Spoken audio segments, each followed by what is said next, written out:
क्या साल 2024 में मायावती को प्रधानमंत्री बनाने का सपना जो बसपा कार्यकर्ता समर्थक देख रहे हैं वे पूरा हो पाएगा या नहीं? हर बार बड़ी बैठक के बाद वे दावा जोर करते हैं कि इस बार हम इतनी सीटें जीतेंगे और हमारी पार्टी ही सत्ता में सरकार बनाती नजर आएगी। और जिस तरीके से वे दावे करते हैं शायद आंकड़ों को भूल जाते हैं, पुराने इतिहास को भूल जाते हैं। लेकिन उन्हें एक इतिहास याद है साल 2007 का कि बसपा अकेले चुनावी मैदान में उतरी थी उत्तर प्रदेश के और उन्होंने अकेले ही सरकार बनाई थी। अब इसको कॉन्फिडेंस कहें या ओवर कॉन्फिडेंस, जिसकी वजह से बहुजन समाज पार्टी के नेता हर बार ये बयान दे जाते हैं कि हम अकेले ही काफी हैं। इंडिया वर्सेस एनडीए की लड़ाई को भूल जाना, पुराने आंकड़ों को भूल जाना कि साल 2014 में क्या हुआ था, शायद वह एक बड़ी गलती रहती है।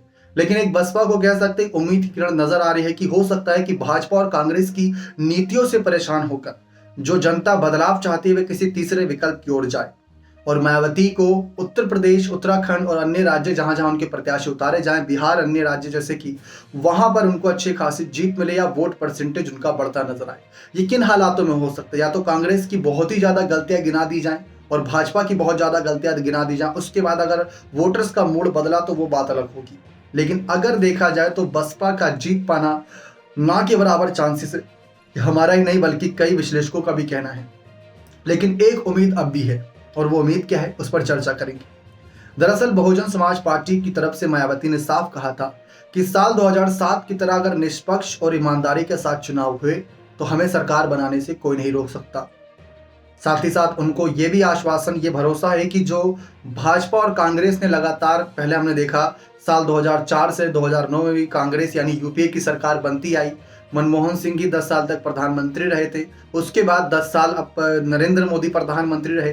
तो उनके कार्यकाल में जो कुछ पिछड़ों का, गरीबों का उनका हक नहीं मिला, जो कहीं ना कहीं शिक्षा, भ्रष्टाचार, बेरोजगारी जैसे मुद्दे हैं, उन मुद्दों पर मायावती की बसपा काम करना चाहती है। लेकिन अगर हम बात करें तो इन्हीं मुद्दों को उठाने के लिए जब कई विपक्षी नेताओं ने मांग करी कि बहुजन समाज पार्टी की मुख्य नेता मायावती को सदन में होना चाहिए था, लोकसभा या राज्यसभा किसी सदन में तो होना चाहिए था। लेकिन साल 2012 के बाद से ही मायावती ने दूरी बना रखी है।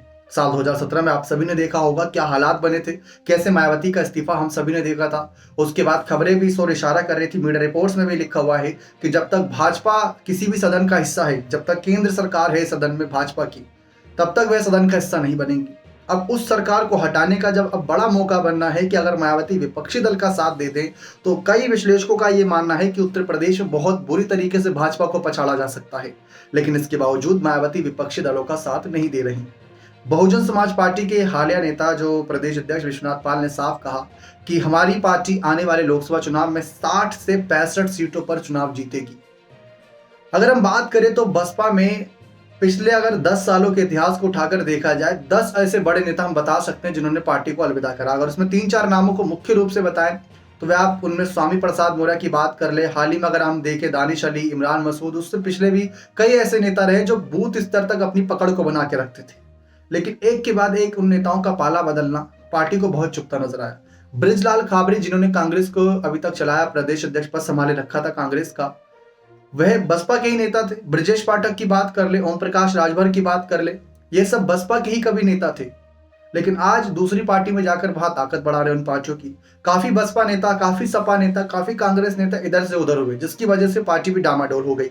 तो साल 2007 का मायावती इतिहास तो याद करती है, लेकिन उस समय अलग अलग समुदाय के अलग अलग चेहरे थे जो उनकी ताकत को बहुत बढ़ावा देते थे। इस समय अगर हम बात करें एक मुस्लिम नेताओं में से एक अफजाल अंसारी ही मायावती के फैसले पर यह कह रहे हैं कि उनका आखिरी फैसला नहीं हो सकता है, गठबंधन में बदलाव करके वह भी गठबंधन में आ जाए। अफजाल अंसारी ये बात कर रहे हैं जो आप जानते हैं गाजीपुर से सांसद हैं बसपा के। तो ये सुर हैं बसपा नेताओं के। इस पर मायावती को काम करना बेहद जरूरी है। अब बात आती है उस एक उम्मीद की, उस एक शर्त की कि आखिर किन शर्तों पर बसपा अपनी सरकार बना सकती है या समर्थन की सरकार के जरिए ही, वह गठबंधन के जरिए ही सत्ता में आ सकती है। तो जैसा कि विश्वनाथ पाल ने कहा, उस बयानों पर हमने काफी गहन अध्ययन करा, पढ़ा, सब समझने के बाद ये पता चला कि बहुजन समाज पार्टी जब से बने तब से उनको अब तक तो इतनी सीटें कभी नहीं मिली। लेकिन जब कोई कभी कुछ नहीं हुआ होता है, वो होने के चांसेस भी बन सकते हैं। जैसा कि हमने कहा, जनता तीसरे विकल्प की ओर भी जा सकती है। 10 साल मनमोहन सिंह, 10 साल नरेंद्र मोदी यहाँ पर हमें देखने को मिले, लेकिन क्या अगले 10 साल कोई और नया चेहरा जनता चाहती है? क्या जनता बदलाव चाहती है? सवाल ये है। लेकिन अगर सवाल यह है तो बसपा किन दावों के साथ जनता के बीच उतर रही है? जनता के बीच उतना नजर भी नहीं आ रही। पहली बात अगर साफ तौर पर देखी जाए तो बसपा भले ही मायावती इस समय सोशल मीडिया तक अपनी राजनीति को सीमित कर लिया, आकाश आनंद को आगे कर रहे हो, लेकिन आकाश आनंद को आगे करने के बाद भी कई नेताओं ने उनको स्वीकारा, लेकिन कुछ नेताओं की नाराजगी है कि परिवारवाद को बढ़ावा दे दिया मायावती ने भी। तो ये नाराजगी का भी सामना इस बार चुनाव में करना ही पड़ेगा, जो कि राजस्थान के चुनावी नतीजे, मध्य प्रदेश के चुनावी नतीजे गवाही दे रहे हैं कि बसपा का डिसीजन गलत था अकेले चुनाव लड़ने का। अब 60-65 सीटें निकालने की बात छिड़ी है, तो ये बहुत मुश्किल है, लेकिन नामुमकिन भी नहीं। ये तभी हो सकता है जब इस समय केंद्र की जो सरकार है भाजपा उत्तर प्रदेश में कुछ गलत फैसले ले ले, क्योंकि अब तक तो ऐसा नजर नहीं आया है। अगर ऐसा होता तो हमने विधानसभा चुनाव भी देखा 2022 का, हमें लगा कि भाजपा का कहीं ना कहीं तुक्का लग गया होगा, दोबारा सरकार बना ली, लेकिन उसके बाद फिर नगर निकाय चुनाव हुआ, फिर हमें लगा, आश्वासन हो गया कि नहीं, भाजपा का सचमुच इस समय मोदी लहर है। योगी का जो यकीन जनता कर रही है वो है, क्योंकि 17 की 17 मेयर सीटें भाजपा को चली गई। समाजवादी पार्टी जो एक विपक्षी पार्टी के तौर पर मजबूत नजर आ रही थी, लेकिन उनको भी कहीं ना कहीं पछाड़ा जा रहा है। तो बसपा 60-65 सीटें जीतने की बात कर रही है, लेकिन उस तरफ समीकरण गवाही नहीं दे रहे। सपा नेता ही ये कह रहे हैं कि मायावती तो पिछली बार बच गई, क्योंकि सपा का साथ मिल गया था, तब उन्होंने 10 सीटें निकाल ली, लेकिन इस बार तो अकेले हैं, तो साल 2014 वाला ही नतीजा दोहराया जाएगा। लेकिन क्या 10 साल में बसपा ने ऐसा कुछ खास किया नहीं, या ऐसा कुछ जनता को साध नहीं पाई कि वे इतनी सीटें भी निकाल ले कि 5-6 सीटें या 10 सीटों पर भी सपा के नेता या विपक्षी नेता उनको लेकर दावा करें? लेकिन अगर आप देखें तो इस समय एनडीए वर्सेस इंडिया की लड़ाई अपने चरम पर है। अगर दोनों दलों ने ताकत लगाई, कांग्रेस अपने पुराने अवतार में आ गई, जो राज्य जैसे राजस्थान, मध्य प्रदेश, और अगर हम बात करें उत्तर प्रदेश, छत्तीसगढ़, पंजाब, दिल्ली, अगर इन राज्यों में अपनी अपनी सीटें, पुरानी वाली सीटों को वापस पाने लगी, तो हो सकता है कि इस बार लड़ाई बहुत मजबूत हो। और अगर उत्तर प्रदेश जैसे राज्य की बात कर लें, या महाराष्ट्र की बात कर लें, या हम बात कर लें यहाँ पर हरियाणा की बात कर लें, या और दिल्ली की ही बात कर लें, अगर इन राज्यों में भाजपा मजबूत रही, या कुछ और अन्य राज्यों की बात कर लें, तो वहां से अगर उनको मजबूती मिली तो हो सकता है कि किसी को भी बहुमत ना मिले। 272 बहुमत का आंकड़ा है, और अगर उस आंकड़े तक नहीं एनडीए पहुंची, नहीं इंडिया पहुंची, तो ऐसे में ये दोनों ही पार्टियां एक ऐसा विकल्प तलाशेगी जो इनकी साथ इनकी मिलकर सरकार बना सके। तो उतनी सीटें तो बसपा को निकालनी ही होंगी कि कम से कम उतनी सीटें निकाले बहुजन समाज पार्टी, जिसके दम से वह गठबंधन करके आगे बार्गेनिंग कर सके प्रधानमंत्री पद तक की दावेदारी की। अखिलेश का यही कहना था कि साल 2019 में हम उनको एज अ पीएम कैंडिडेट लेकर चल रहे थे। अब आप खुद देखें कि सपा बसपा और इंडिया गठबंधन तो 80 सीटों पर हुआ था। क्या 80 सीटें जीत भी जाते, 272 बहुमत का आंकड़ा टच कर लेते? जी नहीं। तो वहां पर उनका मकसद सिर्फ इतना था कि 60-65 या कम से कम 50 से ज्यादा सीट जीतें, जिससे जो यूपीए की ताकत थी उसको और मजबूती दे दी जाती, और जब गठबंधन होता तो इसी शर्त पर होता कि मायावती प्रधानमंत्री बने।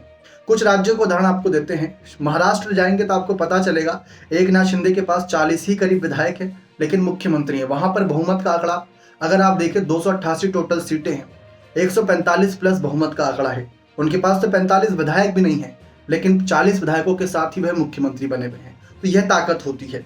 अगर इतने ही मायावती के भी सांसद चुनकर आ जाते हैं 40-50 के करीब, तो प्रधानमंत्री बनने के चांसेस और प्रधानमंत्री बनने के दरवाजे खुले हुए होंगे, चाहे एनडीए की तरफ से चाहे इंडिया की तरफ से। लेकिन एनडीए की तरफ से तो एक चेहरा फाइनल है, नरेंद्र मोदी, वो तो सब जानते हैं, लेकिन इंडिया दल के साथ अभी तक वह बात नहीं बनी है। इंडिया की तरफ से पीएम कैंडिडेट का नाम नहीं अनाउंस हुआ है, तो वहां पर ज्यादा चांसेस बनने के हैं।